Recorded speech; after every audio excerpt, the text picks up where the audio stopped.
क्या घर में शिवलिंग रख सकते हैं? रखने से कोई दोष तो नहीं। आप अगर रखना चाहते हैं, आपने रख लिया है तो बहुत अच्छी बात है। देखो, घर में शिवलिंग का होना अत्यंत शुभ है।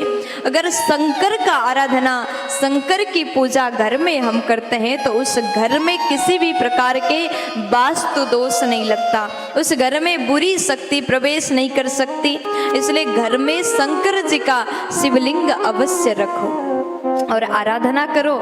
शंकर जी को बेलपत्री, दूध, जल से अभिषेक कराओ, चावल चढ़ाओ, भगवान को रुद्राक्ष धारण कराओ, भस्म चढ़ाओ, बढ़िया सुंदर सेवा करो।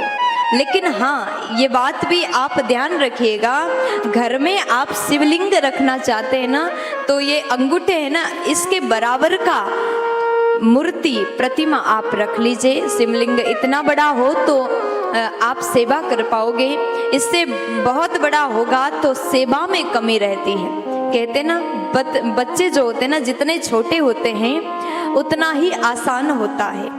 अगर छोटे बच्चे होंगे तो उसका जो डिमांड भी छोटा छोटा होगा। बच्चा कहेगा खिलौना ला दो, तो खिलौना खरीदने में ज़्यादा मेहनत नहीं लगता, ज़्यादा धन खर्च नहीं होता। और बच्चे बहुत बड़े होते हैं तो उनके डिमांड बढ़ जाता है, मोबाइल ला दो, लैपटॉप ला दो, तो बहुत महंगी महंगी चीज़ों का डिमांड करते हैं, तो उसको पूरा करने में परेशानी हो जाता है। और शंकर जी के शिवलिंग भी छोटा सा रखो ताकि आपकी सेवा में कोई कमी ना हो सके।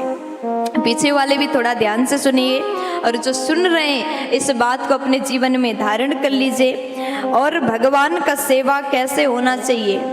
भगवान का सेवा भाव से हो। सबसे पहली बात भक्ति हो, भाव हो, मन में पवित्र भाव हो। और कई बार ऐसा भी होता है, हम कहते हैं हम भगवान के बहुत बड़े भक्त, हम जैसे भक्त कोई और नहीं है, तो स्वयं तो कहते हैं हम जैसे भक्त कोई और नहीं है। मन से सभी के लिए अहित चाहते हैं, सभी के लिए गलत सोचते हैं, तो आप भक्त नहीं हो सकते। भक्त के भाव ऐसा नहीं होता। भक्त का मतलब संपूर्ण प्राणी के प्रति जिसका मन, जिसका भावना सुंदर हो, वही सच्चा भक्त होता है।